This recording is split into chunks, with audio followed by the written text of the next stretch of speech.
you're like sitting in there, your like legs are hanging out, the doors are open, your legs are hanging out, and you're flying over the coast. And this is flying over the coast of Oregon. It's a beautiful day. It's like sunny, 72 degrees, and there's like seals and I'm just like, what am I doing? What is my life right now?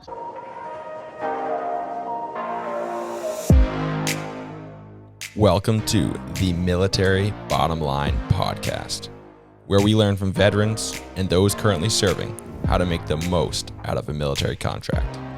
We're here to motivate, inspire, and help you leverage your service to positively impact you professionally, personally, and financially during your military career and beyond. Welcome to episode 47 of the Military Bottom Line podcast. Thanks again for tuning in this week. I really appreciate everybody that's consistently listening, and I'm really hoping that you're all receiving some kind of value from this podcast. I'm kind of in the middle, I've been doing this for coming up on a year now. It was kind of started as a COVID project, and I'm looking to kind of make some changes as I try to figure out how to, better build this podcast and better serve you guys as listeners. So if you guys have any feedback and want to maybe hear something a little bit different or kind of steer the podcast a certain direction, I'd love to hear from you guys, hear your insight, and hear your preferences. Whether you follow me on Instagram at Military Bottom Line or send me an email, militarybottomline@gmail.com. Both are good ways to get in touch with me. Both are good ways to give me feedback, and I would love to hear what you guys would like to hear more of and or less of. Really appreciate that, and I'm grateful for anything that you guys have to say. But today on the show, I've got Shelby Osborne. Shelby spent 6 years in the Army as an officer who commissioned through the Army ROTC program. She had a great time on her first contract, and because of that, she decided to stay a little bit longer. But the contrast between her first and second contract was enough for her to realize that the Army was not what she wanted to do long term. She got out and hit the ground running and became a massive success in real estate in the North Carolina area. It's been about 3 years out now, and she has 74 units.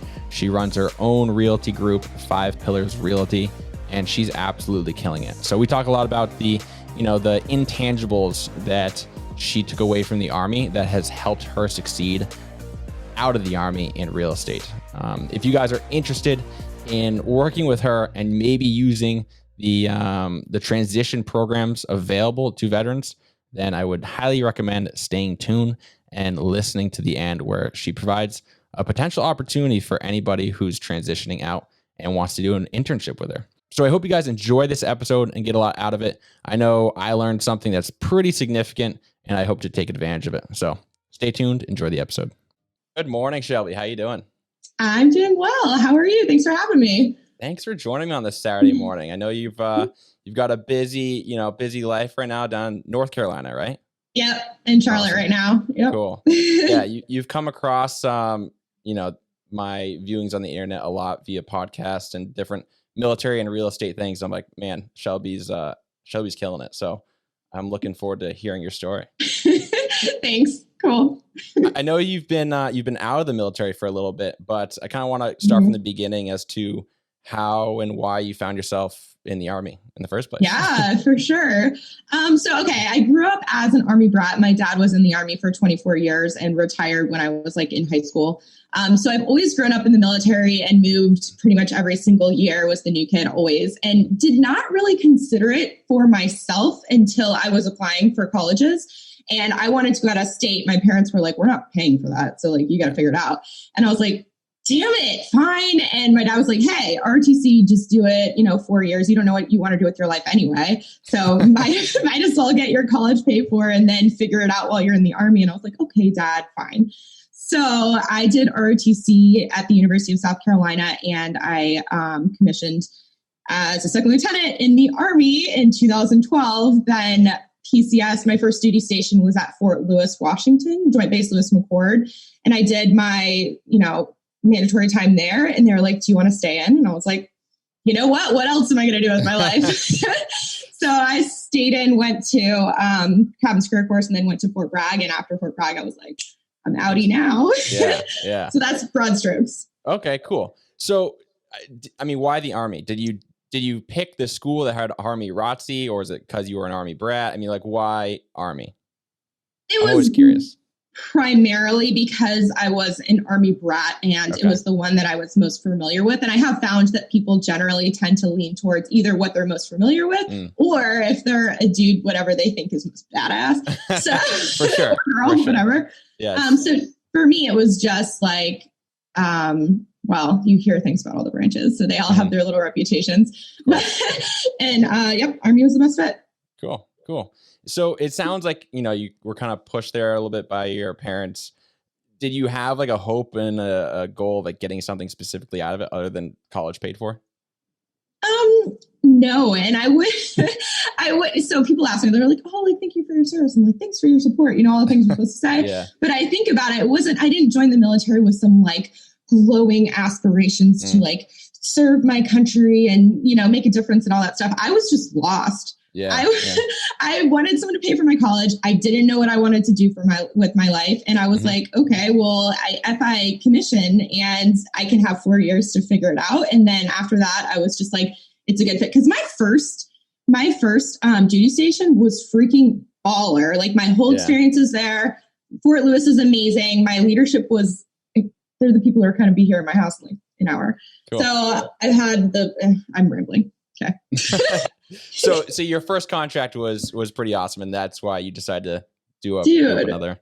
It was the most awesome, and that's something that I do. Since the whole point of this is to like help people decide, if the military is right for them. It is so hit and miss in my experience. So my first duty station was amazing, and I had the best leadership. People who cared about me, guided me, mentored me, and I showed up at my second duty station, and I had experienced the complete opposite. So there's good and bad, probably. Across the board.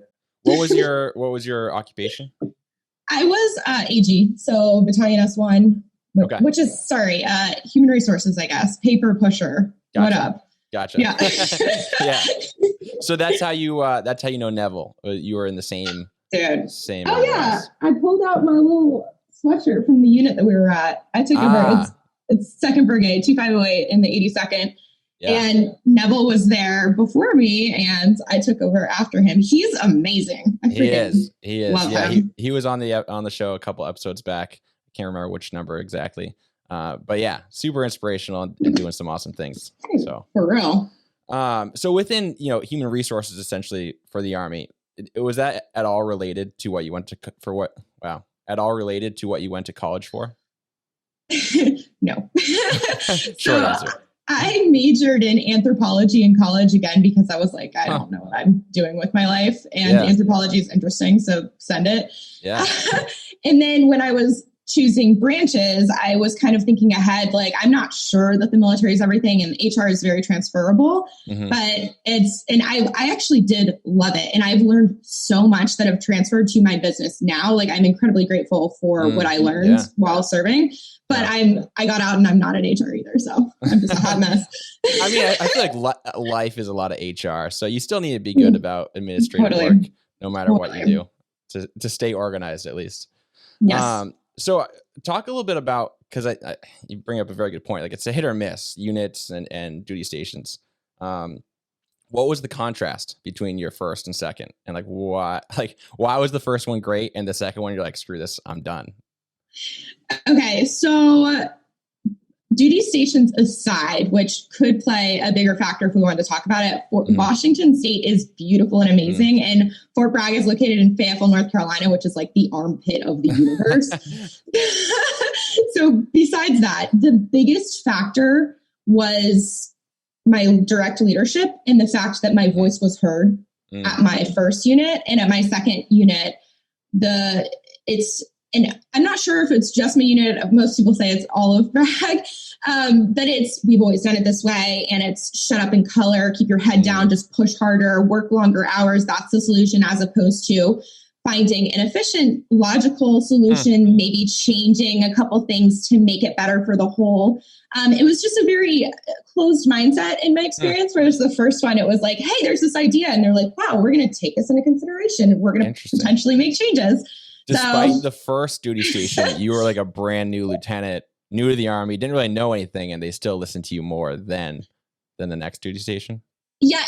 Yes. Wow. But not right away, of course. Okay. And also right away, I didn't have anything to say because showing up, I was like, I barely know the ranks. Like, where am I? It was the worst kid ever in college. But then I showed up and I was a second lieutenant at BSB, and I was terrified. But after you kind of get in the groove, you start to learn stuff. You shut up in the beginning, and then you if you pay attention.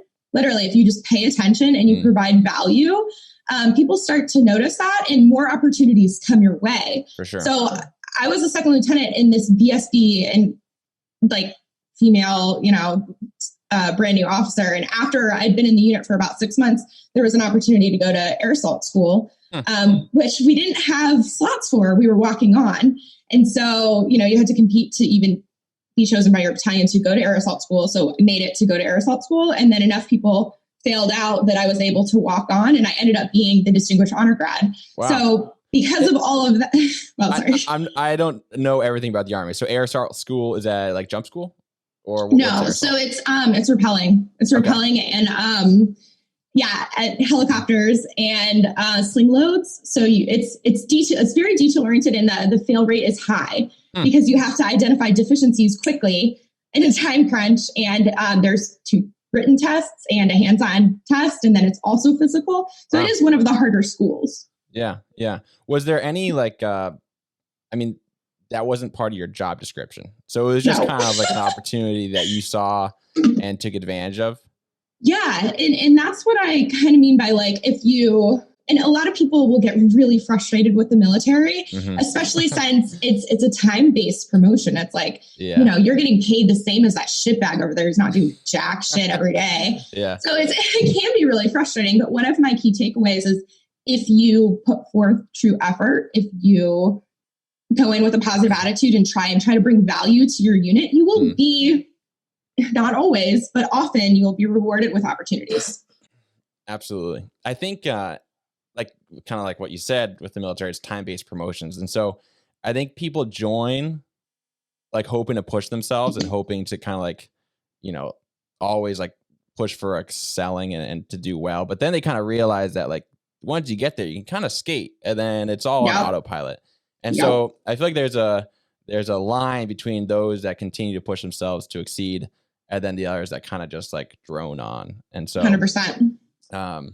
What you're saying is basically if you decide to drone on, you're going to miss a lot of opportunities. Yes. Cool. Yeah. I am a big proponent of that. And I feel like that's probably why so many people get out, after for one contract, a little bit disgruntled because they see the leadership are the people that are droning on. Exactly. And it's discouraging. And you realize that generally those who try hard and care can do more outside of the military, which is so frustrating in a lot of ways because the military does have a shit ton of amazing opportunities that you can't find anywhere else. Yeah. So very true. Very true. So you did 6 years total, right? Yes. So when you re-enlisted, did you only have to re-enlist for 2 years? Or how did that breakdown work? Because 6 years is kind of an odd number for 2 contracts. Yeah. So the way that it works is when I left my first duty station, I was almost at 4 years. And then I had a 6-month school. And then I followed on with, and at that 6-month school was a 1 year ADSO, additional service requirement. Okay. So I did that 6 months and then I owed a year at my next duty station, but I went to airborne school and then I ended up at my duty station. And then I also had I had leave days saved up. So it ended up being 6. Gotcha. That makes sense. Gotcha. Did you end up having any deployments in those 6 years? I didn't. And that's a fun story. So when I was, and I think most people want to deploy. I wanted to deploy. I wanted to go. And I didn't have an opportunity to at Fort Lewis, none of the units. Well, my unit wasn't going. And I did get to go to Korea for a little bit. That's a different story. It was actually freaking awesome. But when I was at Fort Bragg, I showed up in December of 2016 and my unit was, half of them were already gone and they were headed out. They were headed out the door. So I missed the train up. I missed leaving with that unit. And they told me, they're like, hey, like what we're going to do is we're taking the NCO forward. And at the halfway point, you guys are going to switch. So you guys can each get time forward and all that stuff. And I'm like, great, perfect. So I'm like planning my life in this way and did all the train up. And the date was on the calendar. Shelby's flying out. Yeah. And so to prep for that, I had to cancel my lease. I had to put all of my stuff in storage. My grandparents, my mom, they all came. My dad came to say bye to me. Shelby's going to Iraq. We got to say bye to, and it's literally the day before. And I get a call from my commander, actually from the XO. And he's like, hey, Shelby, Captain Holtz, which is so funny if he's going to listen to this, but he was basically like the stud of our freaking battalion. He was holding it down on Rotor D. He got handpicked to go be the CG's aide. So like the 2-star's aide. Yeah. And he was like our, adult supervision in the rear. And they're like, you can't go, you're going to stay and you're going to, and I was like, okay, well, perfect. When can I go? And they're like, we're going to figure it out. Just keep, as you. So right now I have like 2 pairs of civilian clothes. Yeah. All my shit was gone. I didn't have anywhere to live. And I was like, okay, maybe they'll figure it out quickly. It was about 2 months later of me living like this before I called them. And I was like, actually, I'm going to get out. Oh so my goodness. I decided to get out. So, anyway. Did you find yourself just crashing on friends' couches for 2 months? Yeah, pretty much. I did that a little bit. And then I ended up moving in with my boyfriend, which it was way too soon, but I had nowhere else to live. So I was like, Wow. Yeah. That's, man, that is quite a letdown. Quite a letdown. I mean, military. I feel like that kind of sums up the military pretty well. Like plan for doing something and then last minute, we're going to totally change your plan. And and screw your whole life. The grandparents who are 85 who are emotionally invested in this shit. And I'm just like, I hate you guys. Gosh, was there any opportunity for them to make it up? Like, did anything good come from that? I think the good that came from it, honestly, is that it forced my decision. And I do love the military. I'm very, very glad that I spent the time in it. And I'm not kidding when I say that I learned so much that has changed my world on the outside. But I'm grateful because it forced me to say, this isn't the life that I want to live for the next 15 years. Yeah. And by making that decision, it really changed the trajectory of my life. And I fucking love my life. Yeah. So it sounds like it was kind of a last minute decision. I mean, at that point you made the decision to get out. How much time did you have left? I basically, you can drop your paperwork a year out. So I did it a year out. Okay. So you had a year to kind of prepare. Yes. And so what was that preparation and transition like for you? Like, did you at that point have any idea what you want to do with your life still? Nope.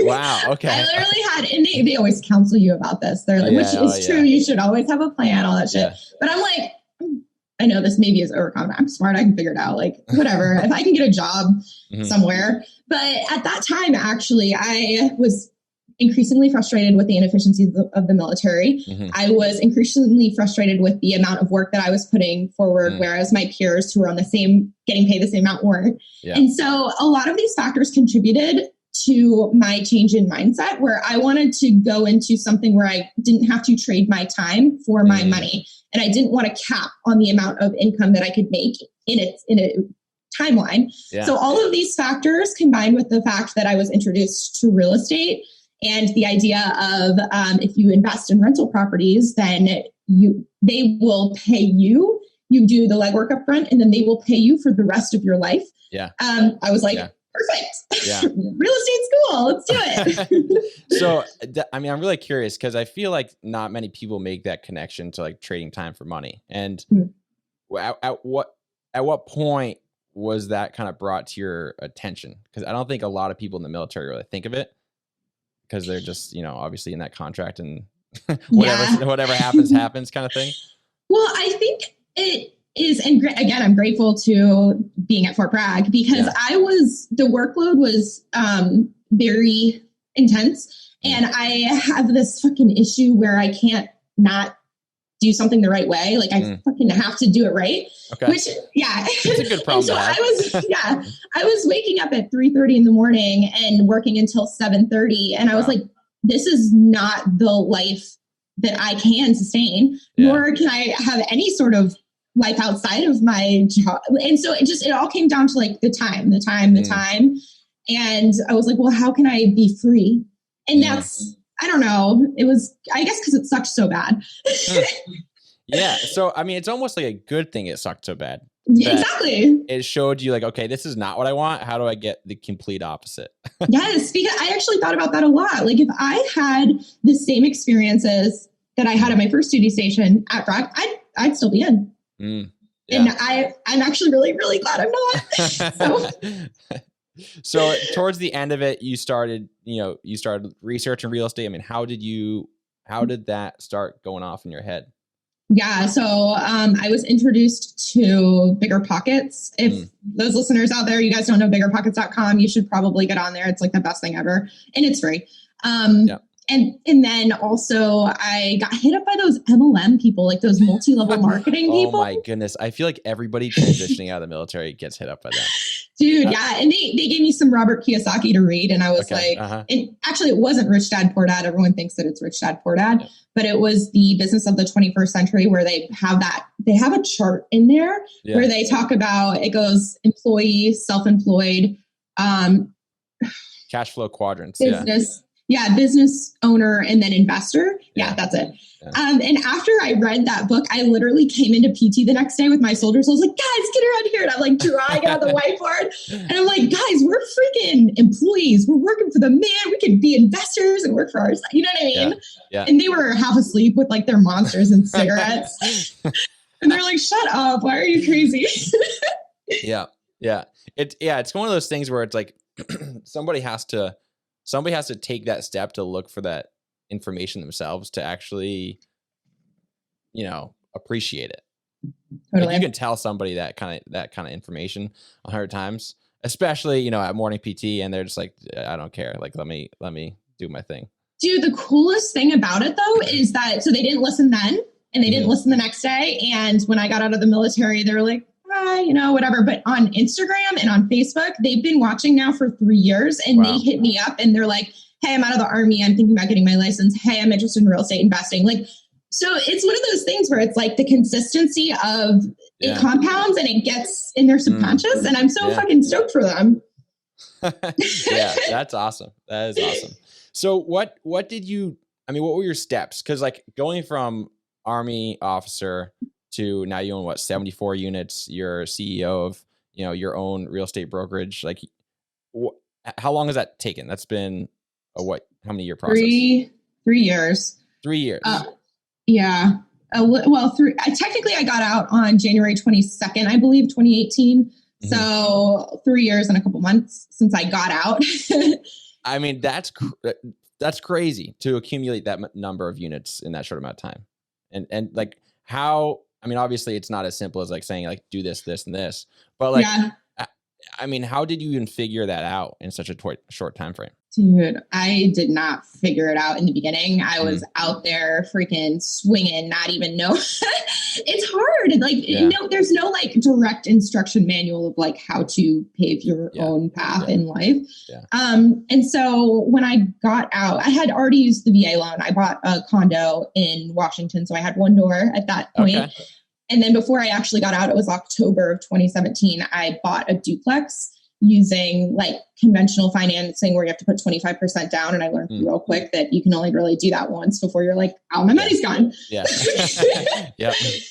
So I used the VA loan again, actually. And because I don't know if a lot of people know this, but if you buy your VA loan, you put 0 down, you can get up to 4 units with that 0% down. So instead of just a house, you can get a quadplex. Yeah. You can live in one and you can rent out the other ones. It's called house hacking. It's so cool. It is. Yeah, I'm doing it right now with a duplex. It's incredible. Like it's funny. The other day I was like kind of feeling discouraged about where I was at in life. And then I got the rent check and I'm like, all right, I feel a little bit better, And then I'm like, what if I just scaled how many rent checks I got? Like I'd feel way more accomplished, You got it. You fucking got it.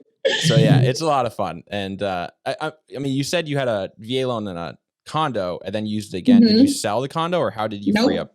You can use it again. You can use it more than once. You can have more than one out at a time. I still do have 2 out. Really? Okay. Yep. So, I mean, I didn't know that. There's a cap. So there's a cap on the entitlement, and you just talk to your lender. And if your, debt to income can support and it's within your entitlement, then they'll let you get more than one. So wow. Call your lender. Very good to know. Very good to know. Yeah. Huh. All right. Learn something new. Yeah. So, so you jumped into, you said it was a duplex. Yeah. I bought a duplex. I didn't live in it. I bought a quad, and that was a house hack with my VA loan. And then after that, so surprise, when you don't have income, banks don't want to give you money. Yeah, no it's like kidding. a weird thing. Yeah. So I was in a weird place because I decided to get my real estate license as my form of active income to fuel my passive investments. So I was like trying to sell all these houses and take the commission checks and pour it into more houses. But as an agent, as a real estate agent, you are self-employed. You don't have a consistent paycheck. And so lenders are like, okay, first of all, you're new. Yeah. You have no guarantee that you're making money. We're not giving money to you. And I'm like, all right, well, now what? So I started raising private capital, actually. And I was fortunate to know a lot of people from, growing up all over the world and keeping in touch with people and doing well in the military and having like a reputation of being trustworthy and competent. And that's, again, try hard, fucking do what you should do, because it will pay out in the end. Yeah. And you don't even know that. You don't know how it'll pay out at the time, but it will in some way. So it just sounds like you went from 0 to 100 in like a day, like to take out that many mortgages without really a consistent form of income. I mean, did you at any point feel like you were in over your head and like this could all come crashing down at any moment? It wasn't like that. So I know it sounds like I went 0 to 100 really quickly. It was blood, sweat, and tears every day. It was really, really hard. But also, it's not like I went out the next day and had 74. Like I just closed on a 21. It was a portfolio of 7 triplexes, and that was at the end of last year. So that was and up until that point, it was just chunking away and doing the BRRRR strategy. So a lot of times I would have to pay off my private money loan prior to them lending me money for the next one. So it wasn't like this huge, risk. And by the way, it was never risk. People say that all the time. They're like, real estate's so risky. And I'm like, it's not. It's calculated. It's very calculated. So like if you do your research and you do all the steps that you're supposed to do into inspecting the property and getting quotes and knowing your numbers, and also being conservative in all of your numbers across the board and not counting on appreciation, counting on just cash flow, and I know I'm speaking a different language now, but it's fucking calculated. It's not risky. Yeah. So you talk about how much work it was, but then you also like kind of bagged on your military time because it was so much work, working for like 337. So different. Yeah. So talk about that. Like, why is it different? Totally different, because it was building my own business and my own future. So like in the military, you pour so much time and energy and effort into things that last minute it changes. Yeah. Or no one appreciates it, or people, you know what I mean? But when you're working for your own business and your own future that you've envisioned, it's like, I'll work. Fuck yeah, I'll bust my ass. Absolutely. Yeah. And now it's 3 years later, and if I don't want to work ever again, I don't have to. Yeah. Unreal. Unreal.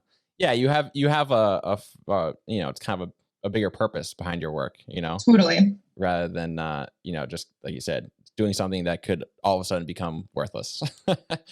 Yeah. So do you have, it sound like, what are the things that you say you learned so much that you've used on the outside, those like non-tangible skills? Yes. Okay. So what are some of those? I would say the 2 biggest ones are systems and people. So by systems, I mean, you go into a unit and it's like, where's the SOP?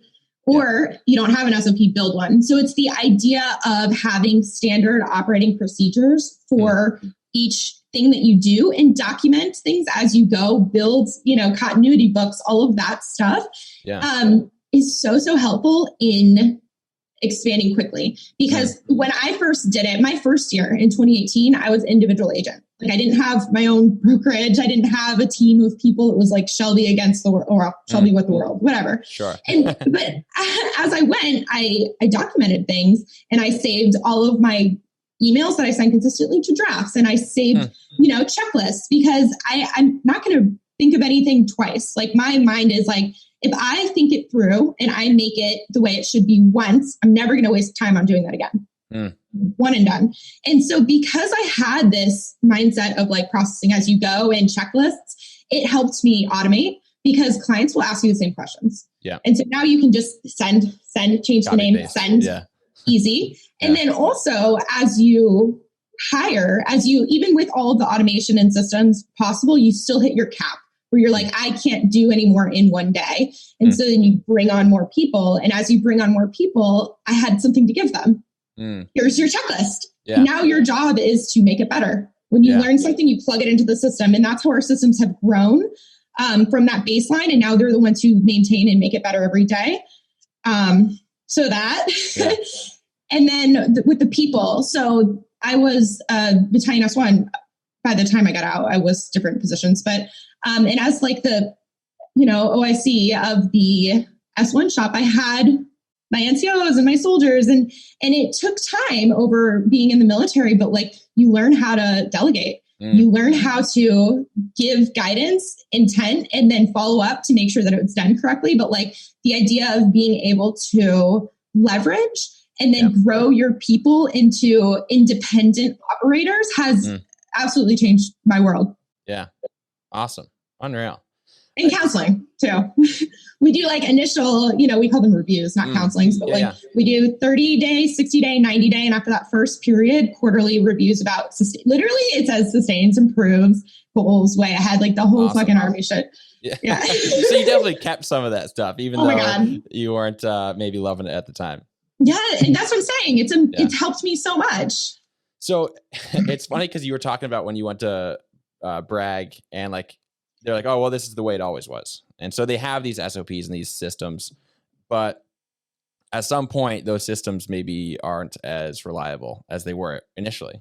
So like, how do you, and how often do you, look at your systems and SOPs again to determine if they need to be updated? That's the beauty of the people.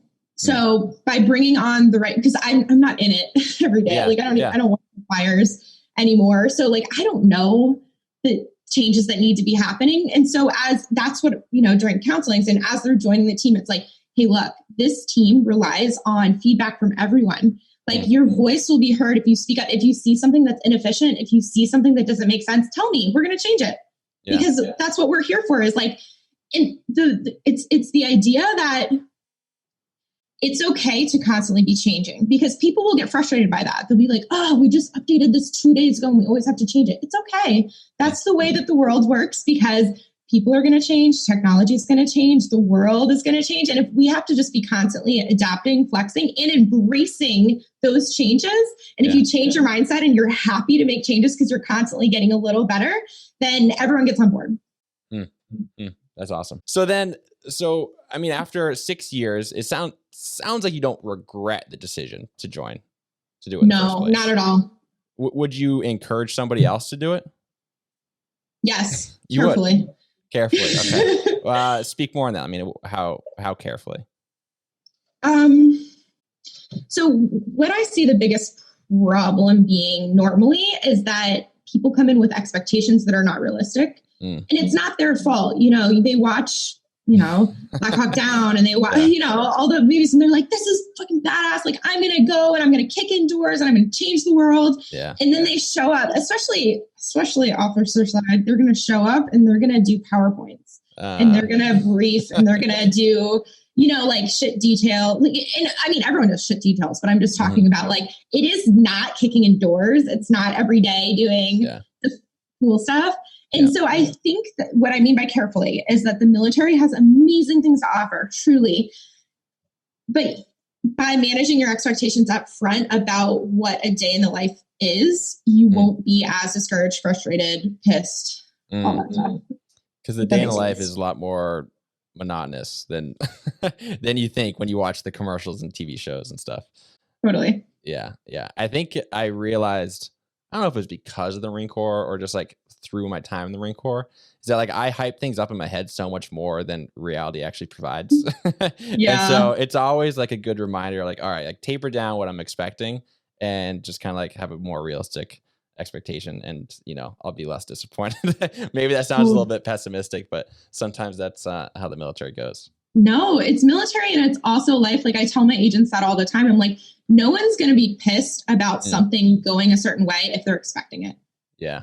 It's when they don't expect it, then they get pissed. So if you properly manage expectations of everyone, life is so much better. Yeah. So other than managing expectations, what kind of advice would you give to somebody who's maybe finishing up their ROTC scholarship and about to be, commissioned into the military? Advice is don't act like you know everything, because you don't. Yeah. Keep your mouth shut and be grateful for opportunities and people who give you time and teach you things. After you've been there for a while, then it's your turn to think, pay attention, think bigger picture, and then create changes, I think. Okay. Simple enough. Don't rock the boat too much, but like also the people who speak up with good things to say that's who you want in any organization. And I think it's also, what you said about like skills with people, you pay attention, you start realizing like when somebody's willing to hear something versus when they're not. If speaking up's going to fire back at me, then like maybe I'll just stay quiet and like let this play out. And even if it crashes and burns, like, it is what it is.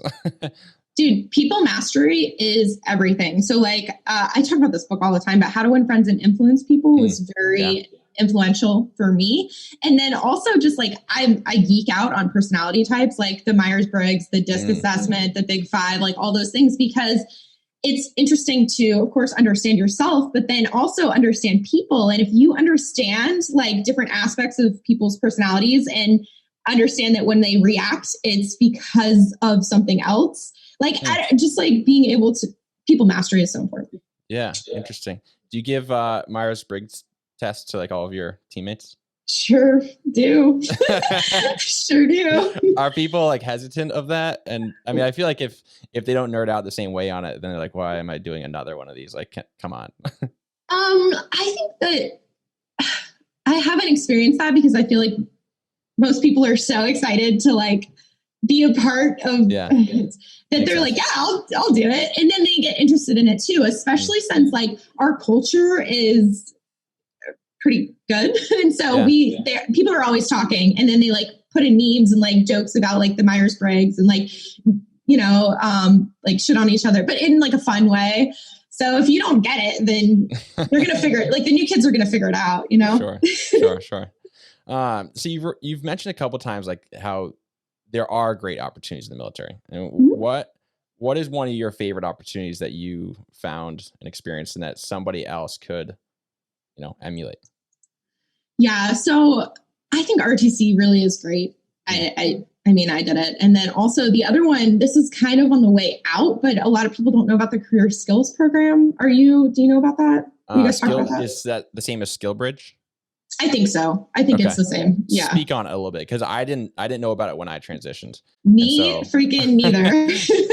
So whatever it's called, SkillBridge or Career Skill Program, CSP is what we call it. Okay. It's essentially where a service member who is leaving the military can intern at any business of their choosing, if the business for up to 6 months prior to getting out of the military. And during that time, they are paid in full by the military. It's just their place of duty is at that business. So we do that. We love our interns. If you want to come to Fayetteville, North Carolina or Charlotte, North Carolina and intern with 5 Pillars Realty Group, hit me up. No kidding. So your business has become what? Is it VA approved? Is it DOD approved? Like how it's an approved company to internship for?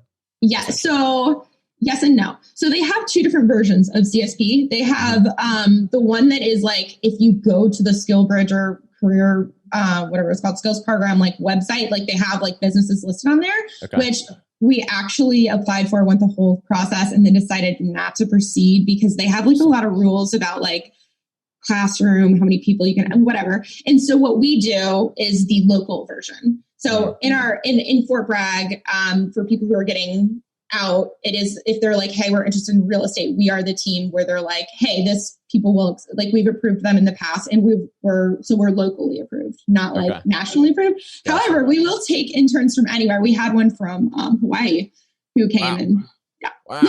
So, I mean, how does it even work? They just come and like, they got to get an apartment for 6 months and they get orders to come to North Carolina instead of Hawaii. Yeah. And then he went back to Hawaii to out process.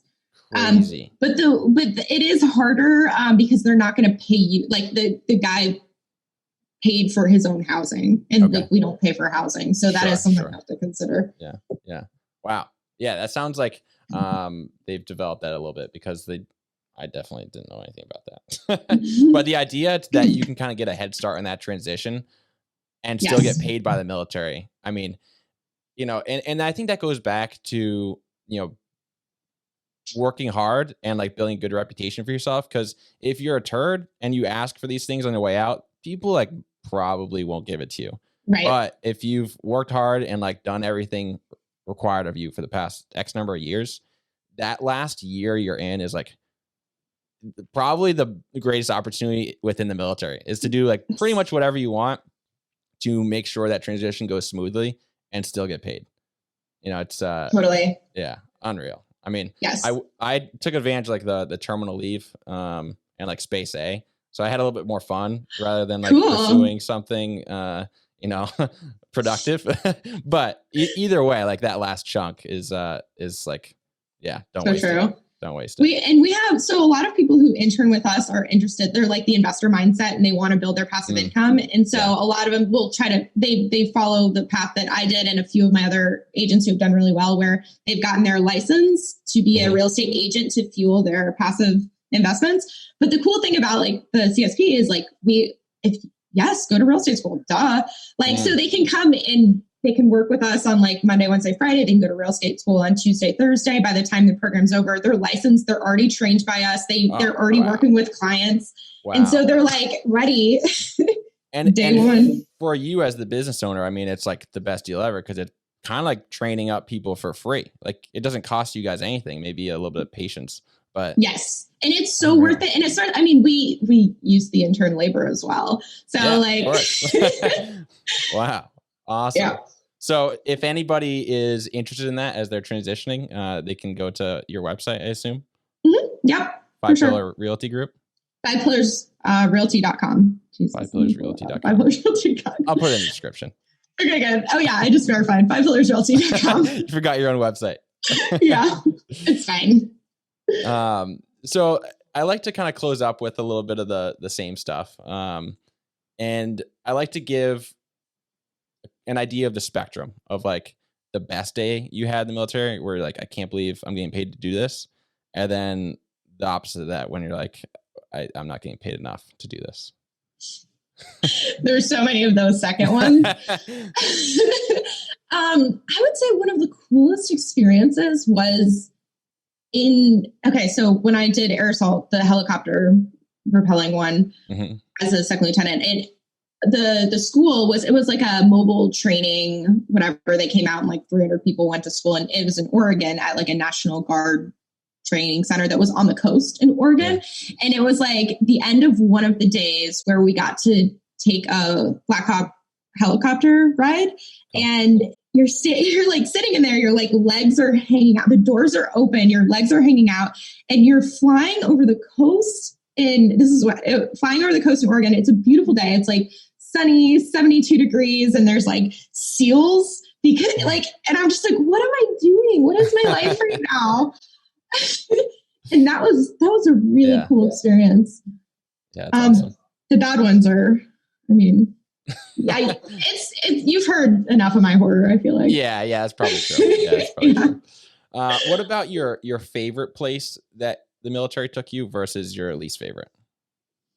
Okay, so my time in Washington was amazing, but I would say that Korea was super cool. So I was supposed to go back to Korea escorting this girl in a situation, whatever. The court case got canceled mid-flight to Korea. So it's a 13-hour flight.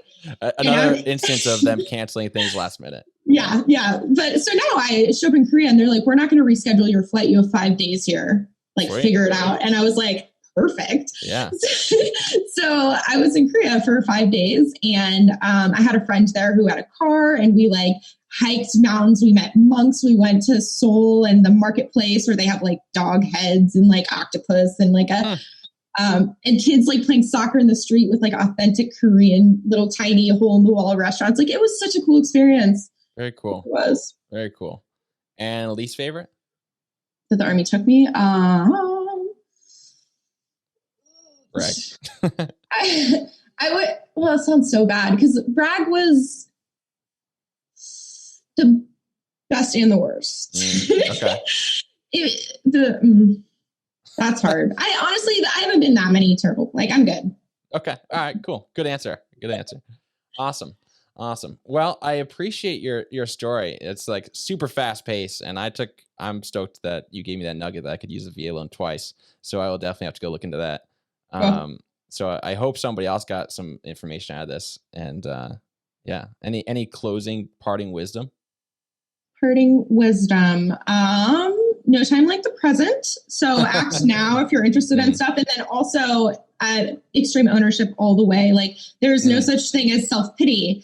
If you want something to happen in the world, go make it happen. Yeah. Anything that happens or fails to happen is on you. Yeah. That's so true. Yeah. Just like take a step at a time, and you'll figure it out along the way. And I think that's definitely hindered me. And I know it's hindered other people. It's like thinking that you have to have all 80 steps figured out before you start. It's like nobody does that. Nobody has any clue. Just take the first step, and then eventually the second step will become obvious. And totally. Clearly, you've used that process well, and so I think a lot of people can learn from you in that. Thank you. Awesome. Thanks so much, Shelby. I really appreciate it.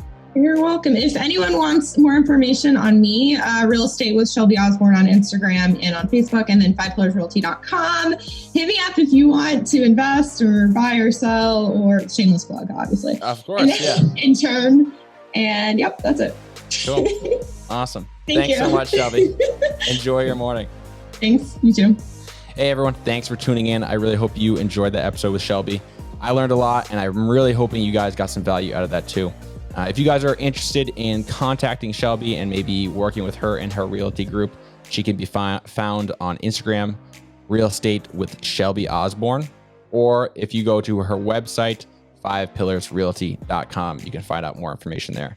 But honestly, she's killing it. And I think anybody who has the opportunity to take advantage of that internship program as part of the Skill Bridge or transition program, I would, if I were in your shoes nearing transition, I would absolutely hit her up. She's doing well, and I think she's got a lot of wisdom to share that we barely scratched the surface on this podcast. So I would highly encourage you guys to look into that.